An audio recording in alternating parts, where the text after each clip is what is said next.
반갑습니다. 오늘 우리가 함께 읽은 말씀은 모세가 하나님을 만나는 그런 사건의 이야기입니다. 모세가 호렙산에서 불붙은 떨기나무와 함께 하나님은 모세에게 자신을 스스로 나타내셨습니다. 하나님께서 모세에게 애굽 이스라엘 백성들한테 가서 그들을 이끌어낼 것인데 사람들이 모세한테 물어볼 거야. 너한테 물어볼 거야. 너를 이끄시는 분이 누구시니? 라고 물어보거든. 뭐라고 말해야 될지 고민하지 말고 걱정하지 말고 내가 말하는 대로 가서 말하라 그거예요. 뭡니까? 나는 스스로 존재하는 자이니라. 언제부터?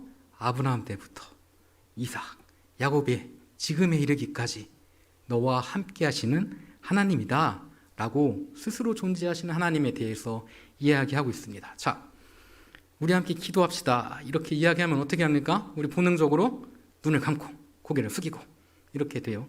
그러면 그 모습을 우리가 한번 스스로 돌아봅시다.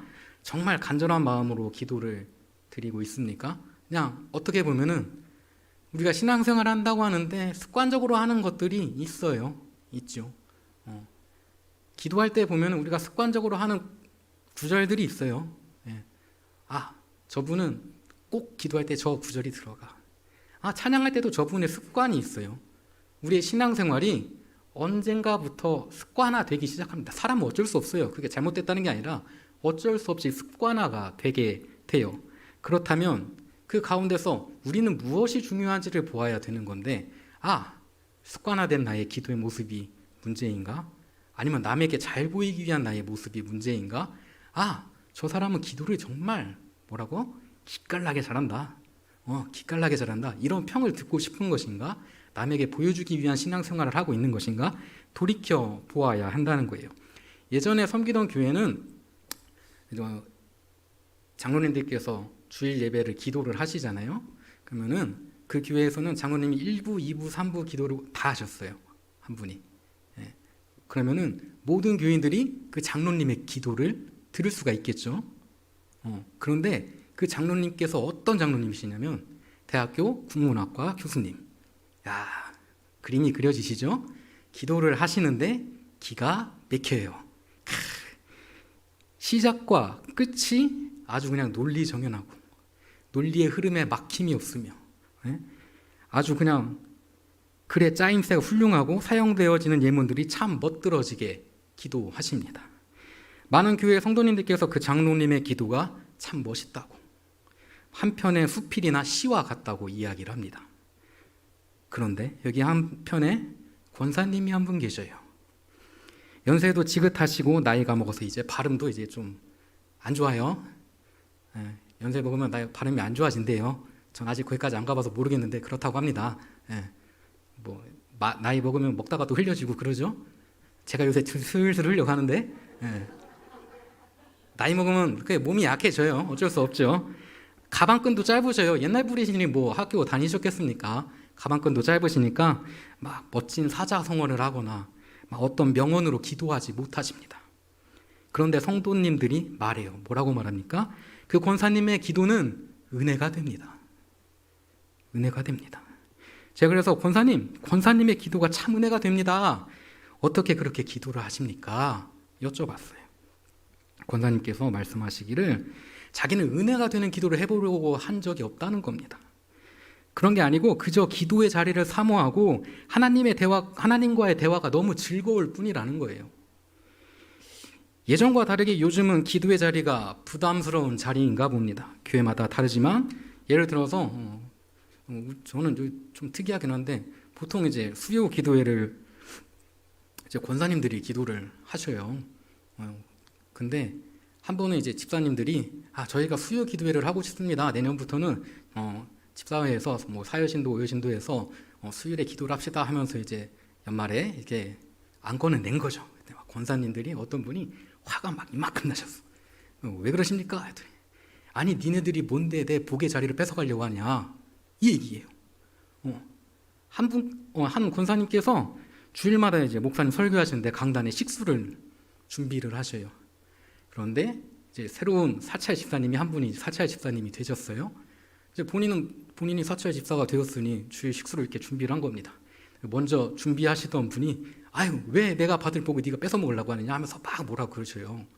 요즘은 그런 분위기가 아니죠. 지금 볼 수 있는 일이 아닌 것 같아요. 참 어려운 일이 되었습니다. 그저 주어진 일들이 부담스럽고 귀찮고 그저 교회에 와서 앉아서 말씀만 듣고 돌아가는 것으로 나의 신앙생활은 일주일에 숙제를 다 했다고 그렇게 생각하는 젊은이들이 점점 늘어나는 시대니까요. 그렇게 봉사의 자리를 피해서 사람이 많으면 내가 봉사 안 해도 되니까 사람 많은 교회 문을 두드리기도 합니다. 주님과의 만남을 사모하시길 축원합니다. 그 사모함 안에, 그 간절함 안에 은혜로운 기도의 길이 있습니다. 그 간절함 안에 복이 있어요. 기도는 하나님과의 대화라고 이야기합니다. 대화는 내가 말하기도 하고 상대방이 말하는 거 듣는 그런 거죠. 나 혼자 말하면 돼요, 안 돼요? 안 돼요. 대화는 나 혼자 말하기만 하면 대화가 아니에요. 말하고 듣고. 예배도 하나의 대화입니다. 우리가 기도를 드리고 찬양을 드리고 하나님의 말씀을 받는 것. 사모하는 마음이 없이 들려지는 말씀은 한 귀로 듣고 한 귀로 빠져나가는 것과 같습니다. 공허한 메아리일 뿐이에요.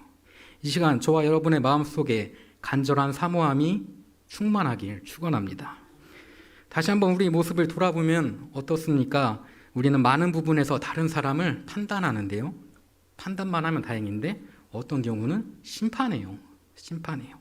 제가 말하는 것은 다른 사람을 판단하는 기준에서 우리가 마치 하나님의 대리자인 것처럼 한다는 거예요.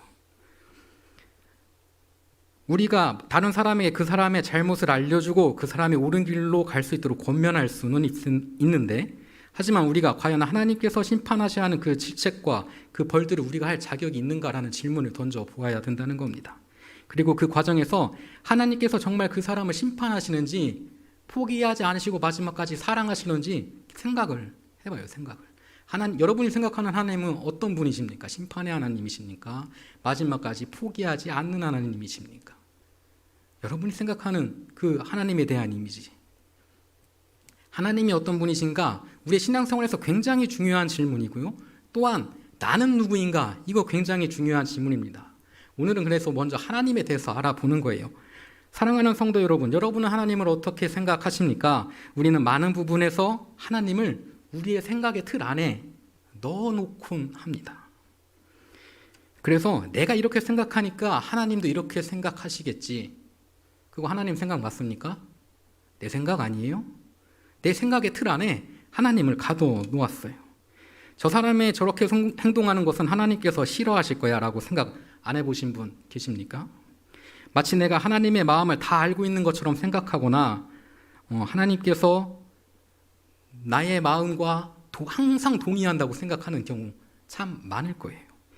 그런데 오늘 말씀에서 하나님께서는 스스로 존재하시는 분이라고 말씀하십니다. 우리의 생각의 틀에 기대어서 존재하시는 분이 아니에요. 내 생각으로 상상하고 있는 그 하나님이 아니더라도 하나님은 이미 이전부터 존재하고 계셨고 우리를 사랑하고 계셨고 이 땅에 하나님의 계획을 세워가고 있으셨습니다. 우리가 하나님은 우리의 생각에 틀에 놓고 하나님을 만나게 될 때 죄인들과 세리들과 함께 식사하는 그 예수님의 모습을 이해할 수가 없어요. 내가 생각하는 바로는 예수님은 그러면 안 되니까. 그런데 예수님은 어떻게 하셨어요? 죄인들과 함께 하시고 세리들과 함께 하십니다. 제가 준비한 그림이 있는데요. 잠깐 띄워주시겠어요? 이 그림 보면 어떤 그림입니까? 예수님께서 평화로운 사람들과 함께 단체 사진 찰칵. 어떤 사진입니까? 왼쪽 위에 뭐라고 써 있어요? 은혜로운 사람들. 이게 은혜입니다. 나의 평안함이 은혜입니다. 나의 지금 행복이 은혜입니다. 그런데 여기까지가 우리가 생각의 틀에 예수님을 넣어놓은 것이 아닐까 하는 거예요. 다음 사진 한번 띄워주시겠습니까? 여긴 뭐라고 되어 있어요? Amazing Grace. 놀라운 은혜. 여기 보면 어떤 사람들이에요? 사창가에서 몸을 파는 사람, 아프리카에서 굶어 죽는 사람, 소년병, 그리고 가난에 찌들어 있는 사람, 여러 가지 사람들이 나온단 말이에요. 그런데 우리는 하나님께서 그들과 함께하지 않으실 거라고 생각하지만 아니라고요. 하나님께서는 그곳에서 그들을 포기하지 않으시고 그들과 함께 하신다고요. 나는 그들과 함께하는 하나님을 인정하지 않는다고 생각하지만 하나님은 안 그러셔요. 내가 어느 곳에 떨어지고 나의 삶의 수준이 어느 밑바닥까지 어느 순간 어떻게 떨어질지 모르는데 그 상황에서도 하나님께서는 어떻게 하신다고? 나를 버리시지 않으신다고. 내 곁에 항상 함께 계신다고. 여러분, 내가 지금 행복하게 잘 살고 있습니까? 여러분, 살다 보면 언제 어떻게 아프고 절망 가운데 던져질지 몰라요. 그런데 그때 하나님께서는 어디 계신다고? 여러분 옆에 계신다고요.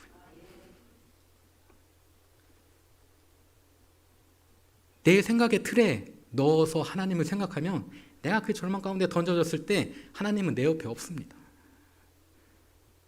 내 생각을 넘어서시는 분이시기 때문에 내가 어떤 상황에 던져지더라도 하나님께서 나와 함께 하신다는 사실을 기억하시기 바랍니다. 예전에 제가 한번 이 예화를 소개해 드린 적이 있어요. 여러분의 기억력을 한번 보겠습니다. 한 탈무드에 까먹으셔야 좋은 거예요. 그래 제가 다음에 또 써먹으니까.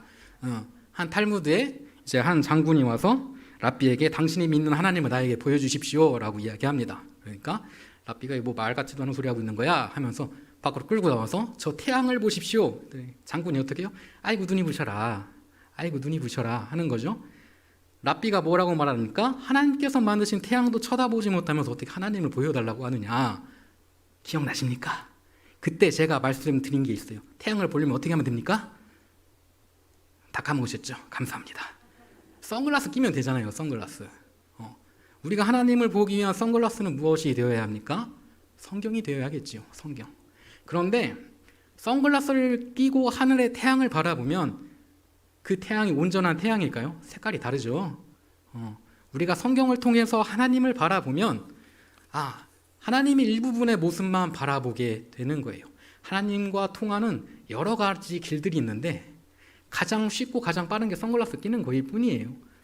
우리는 성경을 통해서 하나님을 만나는데 하나님께서 이 시대의 화해와 평안 그리고 세상의 죄에 대한 심판으로 스스로 진실하게 존재하시는 그 단 한 분, 스스로 존재하시는 하나님과 만나기 위해서는 성경 말고도 여러 가지 통로들이 있단 말이죠. 우리는 성경을 통하지 않고서는 하나님을 만날 수 없다라고 말합니다. 하지만 이것은 우리의 상상 속에는 하나님의 이미지로부터 벗어나서 진실한 하나님과의 만남으로 가는 하나의 문일 뿐이라는 사실. 그리고 또 다른 두 번째 문은 하나님께서 성경 안에만 계신 분이 아니라 우리의 삶 속에, 우리의 관계 속에 항상 함께 하시는 분이라는 사실을 기억하면 하나님과 만나는 두 번째 문으로 들어갈 수 있어요. 또한 오늘 본문 말씀에서 하나님은 모세에게 자신을 아브라함의 하나님, 이삭의 하나님, 야곱의 하나님이라고 말씀하고 계십니다. 과거에도 계셨고 지금에도 계셨고 미래에도 계신 하나님은 변하지 않는 하나님이라는 것을 이 본문을 통해서 모세에게 알려주고 계십니다. 그리고 이 변치 않은 하나님과의 진실된 만남을 하시길 바랍니다. 또한 우리에게 사랑과 평등과 평화를 위해서 심판하시는 하나님이 우리에게 항상 말을 걸고 있다는 사실을 잊어서는 안 된다는 거예요. 그 변함없는 하나님의 사랑은 무엇입니까? 대표적으로 하나님께서 구약에서 이걸 통해서 우리에게 하나님의 사랑을 이야기합니다. 뭐냐면 희년이라고 합니다. 희년. 그리고 신약에서 예수님의 모습을 통해서 우리에게 사랑의 모습을 보여주십니다. 하나님의 사랑은 인간을 인간답게 만들기 위한 노력입니다. 제가 예전에 인도에 간 적이 있습니다. 인도에 가면은 카스트 제도라고 있어요. 들어보셨습니까? 카스트 제도라고 있는데 거기 보면 이제 사람들이 계급이 있어요. 뭐 브라만, 크샤트리아, 바이사, 수드라 이렇게 있어요. 인도의 신화가 하나 있는데요. 맨 위에 있는 계급이 뭐라고요? 브라만. 브라만은 신의 머리로 만들어졌답니다. 그리고 크샤트리아, 그들은 신의 몸통으로 만들어졌대요. 그 다음 바이사, 그들은 신의 팔로 만들어졌답니다. 그리고 수드라, 이들은 신의 다리로 만들어졌대요. 그런데 이 신의 몸으로 만들어진 인간 말고 또 다른 인간이 존재하는데 동물들로 만들어진 인간들이 존재한다는 겁니다. 그래서 그들을 하리잔이라고 불러요. 우리가 잘 알고 있는 불가촉 청민입니다. 그들은 사람 대우를 못 받아요. 낮에 함부로 돌아다니다가는 돌 맞아서 죽어요. 사람들은 그 사람의 그림자를 밟는 것조차 불결하다 여겨서 그 사람들 빗자루 대고 다니면서 자기가 지나오는 이렇게 발걸음 치웁니다. 이렇게 쓸고 다녀요. 누군가에게 살해를 당해도 그 사람에게 죄를 묻지 않습니다. 인간이 만든 제도에 의해서 인간답게 살지 못하는 그들에게 인간답게 하는 것이 하나님의 사랑이고 정이고 은혜라는 사실이에요. 이 시대에 아주 단적인 예일 뿐이지만 복잡한 관계 속에서 사회 구조 안에서 이런 문제들이 끊임없이 우리에게 던져지고 있단 말이에요. 그렇게 우리는 항상 기도해야 돼요. 항상 새로운 구조적인 문제들이 생기니까 그 안에서 나는 어떤 판단을 해야 됩니까? 예수님, 하나님, 나는 주님께서 어떤 마음으로 살아가도록 인도하시는지 질문할 수밖에 없는 거예요. 왜? 세상은 끊임없이 변하니까. 내 인생의 등대가 되어주소서, 내 인생의 나침반이 되어주소서, 내 삶의 방향을 결정할 때 주님만 의지하게 하소서. 이 기도가 우리 입에서 끊임없이 나와야 돼요. 끊임없이. 제가 항상 말씀드리죠. 은혜는 한 번 받고 땡? 이거 아니라고. 구원 한 번 받고 땡? 이거 아니라고. 죽는 그 순간까지 은혜 받고 구원 받으셔야 된다고. 매 순간순간이 은혜와 구원의 시간이 되길 간절히 축원합니다. 예전에 항상 이제 드라마에 보면은 사극 보면은 금난 정권이라고 가끔 나옵니다. 혹시 아십니까? 그런 게 있어요. 자, 금난 정권이 뭐냐? 금지한다. 난전, 난잡하게 시장에서 장사라는 것을, 그걸 권리를 만든 거예요. 무슨 말이냐? 시장에서 장사를 하는데 아무나 와서 도태기 시장 만드는 게 아니라 정해진 사람들만 와서 장사를 할 수 있게 하는 거예요. 근데 이게 뭐가 문제냐면은 시장에서 등록한 사람들, 쉽게 말해서 그 사람들만 와서 장사를 하는데 평민들, 서민들의 환경을 신경 쓰지 않고 자기들끼리 단합을 해서 가격을 높게 받아요. 근데 다른 사람들이 막 와서 싸게 팔려고 해도 불법이니까, 관아에 신고하면 잡혀가니까 그렇게 못하는 거예요. 그러니까 비싼 가격에 말도 안 되는 가격으로 물건들을 팔기 시작합니다. 예전에 봤던 드라마에 이런 내용이 나와요. 한 사람이, 어머니가 돌아가셨어요. 그런데 이 사람이 시장에서 물건을 훔쳐갑니다. 어떤 물건? 삼배를 훔쳐가요. 삼배. 돈이 없어서 어머니 돌아가셨는데 삼배 옷을 못 해드리니까 훔쳐간 거예요. 이런 문제들이 끊임없이, 과거에만 있었던 것 같으세요? 지금도 끊임없이 벌어지고 있습니다. 지금도 끊임없이 벌어지고 있어요. 이런 상황 속에서, 이런 시대를 살아가는 우리가 어떤 판단을 하며, 어떤 하나님을 만나며, 어떤 하나님께서 주시는 우리에게 그 메시지를 우리가 받아들일 것인가 고민하지 않으면 안 된다고요. 내 생각의 틀에 만들어서 하나님을 딱 거기다 껴놓은 순간 이런 세상의 문제들, 정말 죄악의 문제들, 정말 악한 문제들이 우리에게서 멀리 떨어지게 됩니다. 정말 하나님에게 집중하고 정말 하나님의 뜻이 무엇인지 물어야 되는 신앙을 해야 돼요. 무엇인지 물어야 되는 기도를 해야 됩니다. 하나님, 뭐 주세요, 뭐 주세요, 뭐 주세요. 항상 말씀드리죠. 애기 같은 신앙입니다. 하나님, 제가 하나님을 위해서 무엇을 할까요? 무엇을 할까요? 무엇을 할까요? 제가 무엇을 할 수 있을까요? 이 기도가 성숙한 신앙인의 기도라고요. 하나님 스스로 존재하시는 그 하나님의 뜻이 무엇입니까? 제가 알길 원합니다. 달라고 하는 게 아니라 제가 하나님께 드리겠습니다. 그 가운데서 주어지시는 은혜가 있으면 감사하고, 아니면 아닌 거고. 이게 신앙인이라고. 교회는 내 이득을 위해서 다니는 곳이 아니에요. 나의 이득을 내어주기 위해서 살아가는 사람들이 모인 곳이에요. 왜? 예수님께서 그러셨으니까. 하나님께서 그러셨으니까. 이제 날씨가 슬슬 선선해지죠? 그 말은 뭐예요? 이제 한 해를 마무리를 슬슬 해야 된다, 그 말입니다. 성탄절이 한 몇 달 남았어요. 이제 한 서너 달 남았습니다. 우리 성탄절이 딱 되면 어떻게 해요? 막 크리스마스 트리 막 이쁘게 하고, 우린 즐겁지, 우린 기뻐요. 그렇죠? 우리 위해서 예수님께서 오셨으니까. 근데 하나님 입장에서 한번 생각해 보신 적 있어요? 성탄절? 우리를 위해서 예수님 죽이려고 이 땅에 보낸 거예요. 우리를 위해서 예수님이 이 땅에 보내셨는데 우리한테는 즐거운 거지. 우리 죄를 위해서 대신 죽으셨다니까 감사하죠. 그런데 예수님 입장에서 갑자기 밑도 끝도 없이 던져져가지고 죽어야 돼. 그러기 위해서 던져진 날이라고요. 그런 예수님을 기억하는 성도들이 살아가는 사람들이 모인 곳이 어디라고요? 교회라고요. 여기는 내 이웃을 위해서 주의 사랑을 전하는 사람들이 모이는 곳입니다. 주님, 내 생각의 틀에 갇혀 있으면 나는 나를 위한 기도밖에 하지 않습니다. 주님, 그런데 이제는 내가 나를 위한 기도를 하는 것이 아니라 하나님을 위한 기도를 하고 싶습니다. 하나님을 위한 신앙생활을 하고 싶습니다. 스스로 존재하시는 그 하나님의 뜻을 제가 다는 모르더라도 조금이나마 조금 알아보고 싶습니다. 이 마음으로 신앙생활을 언제까지 해야 된다고? 죽어서 하나님 만나는 그 순간까지. 저는 우리 대천 장로교회 우리 성도님들이 그런 신앙을 해나갈 수 있길 바랍니다. 그래서 마지막 날 예수님 앞에, 하나님 앞에 딱 섰을 때 너는 어떤 인생을 살다 왔느냐라고 물으면 저는 하나님 말씀에 순종하는 삶을 살다 왔습니다. 예수님의 길을 따라가는 삶을 살다 왔습니다. 하늘에 한 점 부끄러움 없이 나는 그렇게 살다 왔습니다. 오늘 본문 말씀처럼 하나님께서는 스스로 존재하시는 분이십니다. 나의 생각의 틀에 갇힌 하나님은 단지 나의 하나님일 뿐이지 결코 진실된 하나님이 될 수는 없습니다. 단지 우리는 성경을 통해서 우리에게 계시하시고 그로 인해서 하나님의 사랑에 감동하고 결국 그 사랑에 존경과 내리사랑 그리고 하나님께 감사함으로 보답할 수밖에 없습니다. 우리가 세상에 하나님께서 주신 사랑을 전파하는 방법은 하나님께서 우리의 잘못을 감싸며 끝까지 우리를 버리지 않으셨듯이 우리도 세상을 끝까지 사랑하고 보듬어 세상에 동참해서 말로만이 아닌 행동으로 동참하는 겁니다. 행함이 없는 믿음은 죽은 믿음이기 때문입니다. 이것이 우리가 정의할 수 없지만 과거부터 지금까지 또 미래에 이르기까지 우리와 함께 하시는 하나님께서 우리에게 베푸신 사랑을 세상에 실천하는 우리의 참된 모습, 신앙인의 모습이라는 사실을 기억하면서 오늘 말씀을 마음밭에 심고 저 문을 나갔을 때 주님, 이제 온전히 주님의 뜻을 알기 원합니다. 그리고 그 말씀대로, 그 뜻대로 살아가는 자녀가 되길 원합니다. 라는 마음으로 나가서 신앙생활에 나갈 수 있는 귀한 저와 여러분이 되기를 간절히 축원합니다. 다 같이 기도하시겠습니다.